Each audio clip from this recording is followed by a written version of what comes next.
దిష్టి అనేది ఏమి ఉండదండి. ఓకేనా, ఏముండదు. అలానే పాజిటివ్ ఆలోచించండి, ఏం పర్వాలేదు. ఓకేనా, అవన్నీ కూడా దిష్టి కూడా మంచి పాజిటివ్ ఎనర్జీ మనకు మంచి చేకూరుస్తుంది. మనం ఇంకా ఎదగడానికి ఉపయోగపడేదే ఎనర్జీనే.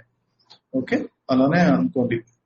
ఇప్పుడు మనం అవన్నీ కూడా ఎందుకంటే మనము మంచిగా కనిపించాము, అందంగా ఉన్నాము, ఓకే, మంచిగా రెడీ అయ్యాము, మంచి మాటలు చెప్పాము, అందరూ ఇన్స్పైర్ చేస్తాము, అవన్నీ కూడా ఒక మంచి పుణ్యకర్మనే ఇస్తాయి. కాబట్టి ఆ పుణ్యకర్మ మళ్ళీ మనల్ని పుణ్యకర్మే యాడ్ చేస్తుంది అన్నమాట.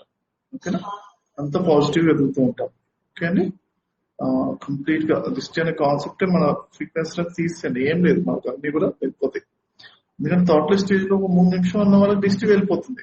దిష్టి అనేది మామూలు వాళ్ళకి ఏమన్నా ఎఫెక్ట్ చేస్తుంది, కానీ మనం ఆరా లోపల వాళ్ళు మన గురించి ఎవరైనా మన గురించి నెగిటివ్ కానీ అదే పరిగా ఆలోచిస్తున్నా కానీ మన ఆరా లోపల కొంచెం డిస్టర్బెన్స్ రావడం అనేది దిష్టి అంటారు.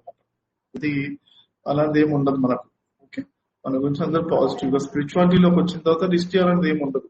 ఓకే, మనం అంటే మన థాట్లెస్ స్టేజ్ లో ఒక 3 నిమిషాలు ఉంటే చాలు. చక్కగా డీప్ బ్రీతింగ్ కానీ, ప్రాణాయామం కానీ, లేకపోతే నేచురల్ బ్రీతింగ్ కానీ, లేకపోతే జస్ట్ థాట్లెస్ స్టేజ్ లో 3 నిమిషాలు, నార్మల్ థాట్లెస్ స్టేజ్ లో చక్కగా చిరునవ్వుతో ఉన్నాక 3 నిమిషాల్లో వెళ్ళిపోతుంది దిష్టి.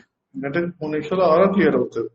ఒకవేళ ఇంకా అనిపిస్తే ఉప్పు వేసుకుని స్నానం చేసేటప్పుడు కొంచెం అదే సాల్ట్ ఉంటుంది, కల్లుప్పు అంటారు కదా, అలా ఉప్పు వేసుకుని స్నానం చేస్తారు కదా. అలా చిన్న చిన్న టెక్నిక్స్ ఏమో ఉంటాయి, కానీ అవి మనకు అవసరం లేదు. మీకు ఇంకా డౌట్ అనిపిస్తే అలా చేయండి, కానీ బట్ అవసరం ఉంటుంది.